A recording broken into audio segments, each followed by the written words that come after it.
Hello friends, welcome back to our YouTube channel. अभी हम लोग यहाँ पे एशियन पेंट्स लिमिटेड की एनालिसिस करेंगे एंड इस वीडियो में हम लोग देखेंगे कल के दिन मीन्स यहाँ पे 26 ऑफ जुलाई को किस तरीके से अपना ये प्राइस एक्शन पैटर्न दिखाएगा और इसके इंपॉर्टेंट लेवल्स कैसे रहने वाले हैं।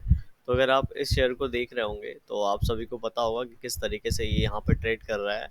अगर थोड़े लंबे टाइम फ्रेम पे हम लोग देखते हैं तो हम लोगों को पता चलेगा कि ये यहाँ पे इस तरीके से एक चैनल पैटर्न में फंसा हुआ है और इसी चैनल पैटर्न में ये यहाँ पे अपना प्राइस एक्शन पैटर्न बना रहा है और इसको ये जब तक ब्रेक नहीं कर देता तब तक हम लोग यहाँ पे किसी भी ओर का डायरेक्शन क्लियरली देख नहीं पाएंगे। क्यों? क्योंकि आपको पता है कि बहुत समय से लगभग लगभग मार्च के पहले से ये ठीक है इस प्राइस एक्शन पैटर्न के अंदर फंसा हुआ है, इस चैनल पैटर्न के अंदर फंसा हुआ है और कब तक इसके अंदर रहेगा ये हम लोगों को अभी पता नहीं है। तो जब तक ये इसके अंदर है तब तक तो यहाँ पे हम लोग कोई ट्रेड एग्जीक्यूट नहीं कर पाते। लेकिन अगर यहाँ पे अभी जिस लेवल के आसपास ट्रेड कर रहा है, ठीक है, लास्ट इसने लो जो ये टच किया है 2850 का टच किया है, ठीक है, 23rd को इसने ये लेवल टच किया और अभी यहाँ पे फिर से अगेन इसी लेवल के आसपास ट्रेड कर रहा है। 1 आवर टाइम फ्रेम पे मैंने आपके सामने चार्ट लगा रखा है। अगर आप इसको यहाँ पे देखेंगे, ठीक है, तो बिल्कुल इस तरीके का चैनल पैटर्न में यहाँ पे ट्रेड कर रहा है और हम लोगों ने इंपॉर्टेंट लेवल भी पहले से मार्क करके रखा है। तो यहाँ पे अगर हम लोग यहाँ पे एक और ट्रेंड लाइन ऊपर से ड्रॉ करने की कोशिश करेंगे तो हमारी ट्रेंड लाइन जो है कुछ इस तरीके से यहाँ पे ड्रॉ होगी, ठीक है।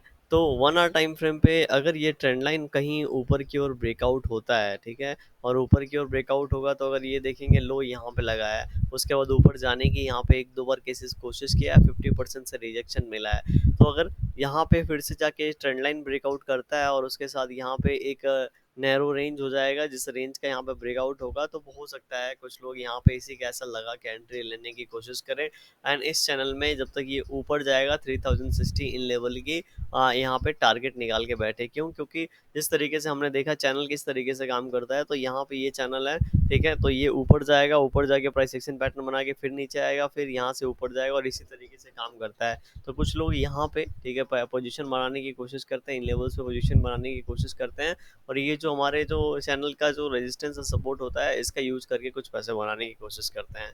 तो ऐसे सिचुएशन में वो लोग यहाँ पे पोजीशन बनाने की कोशिश करेंगे, लेकिन ट्रेंड लाइन का ब्रेकआउट होना चाहिए और उसके बाद ये ऊपर जाएगा तो उन लोगों को एक अच्छा प्रॉफिट मिलेगा। इसके सामने 1:2 1:3 आराम से उन लोगों को देखने को मिलेगा, राइट। लेकिन अगर जिस तरीके से यहाँ पे प्राइस एक्शन पैटर्न बना है, ठीक है, अगर ये इस चैनल पैटर्न से नीचे की ओर बाहर आता है, देख रहे हैं जिस तरीके से यहाँ पे ट्रेड हो रहा है, अगर ये नीचे की ओर बाहर आता है तो हम लोग क्या करेंगे, यहाँ पे जो हमारे पास लेटेस्ट लो लगा रखा है 2850 के जस्ट आसपास है, 2850 के आसपास है। अगर ये लेवल यहाँ पे ब्रेक डाउन कर देता है नीचे की ओर, देखिए ऊपर से आया, ऊपर से इन लेवल्स को एक बार रिटेस्ट करके अगेन ऊपर की ओर गया और यहाँ पे टाइम स्पेंड कर रहा है।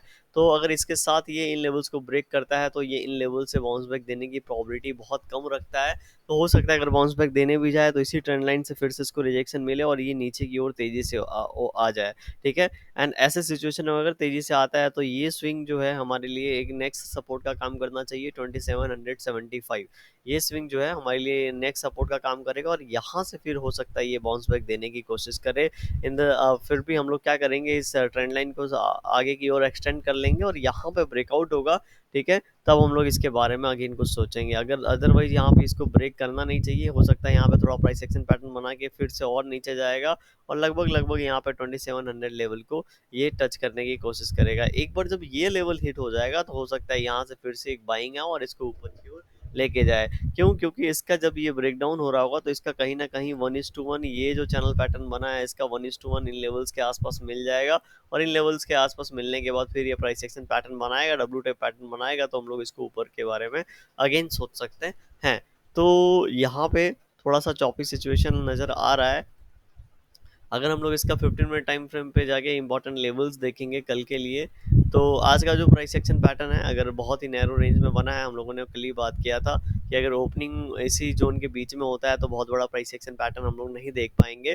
क्योंकि ऑलरेडी इसने क्या किया है, 1 डे टाइम फ्रेम पे आप जाएंगे, फिर हम लोग अभी आके लेवल्स यहाँ पे देख लेते हैं। ठीक है, वन डे टाइम फ्रेम पे देखेंगे तो 2-3 दिनों से किस तरीके का प्राइस एक्शन पैटर्न बना रहा है। बहुत ही छोटे रेंज में यहाँ पे प्राइस एक्शन पैटर्न बना रहा है। ठीक है, ऊपर से एक अच्छा खासा सेल हुआ, सेल होने के बाद यहाँ पे फिर से बाउंस बैक दिया, तो दोनों तरफ से फिर से पैसे बन गए हैं। इसीलिए यहाँ पे अगेन एक छोटे छोटे प्राइस एक्शन बना रहा है। लेकिन यहाँ पे अच्छी बात यह है कि यहाँ पे इस ग्रीन रेड कैंडल के अंदर दो ग्रीन कैंडल इसने बनाए हैं, और दोनों रेड कैंडल बहुत छोटे हैं, ग्रीन कैंडल बहुत ही छोटे हैं। तो अगर इसका ब्रेकडाउन होगा तो हम लोग को थोड़ा सा नीचे की ओर एक फास्ट मोमेंटम मिलेगा, जो कि इसको लेटेस्ट जो इसका स्विंग है, लेटेस्ट जो इसका लो है उसके पास लेके जाएगा, जो कि 2850 है।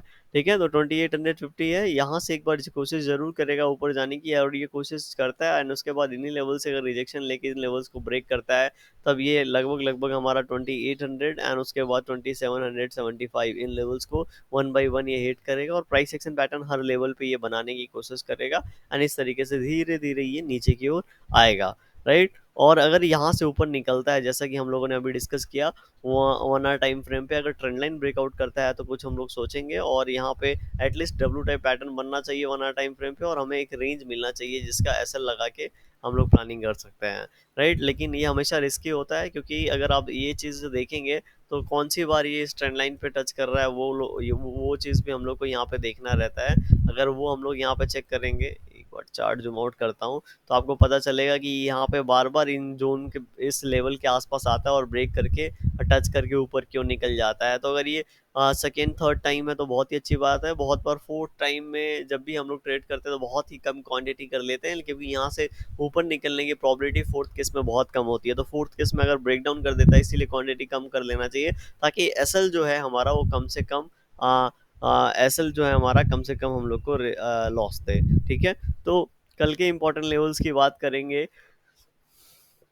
सबसे पहले ये ट्रेंड लाइन का ब्रेकआउट होना चाहिए, और ट्रेंड लाइन का अगर ब्रेकआउट होता है, और उसके साथ हमारा लगभग लगभग यहाँ पे 2940 का ब्रेकआउट होता है, तो हम लोग ऊपर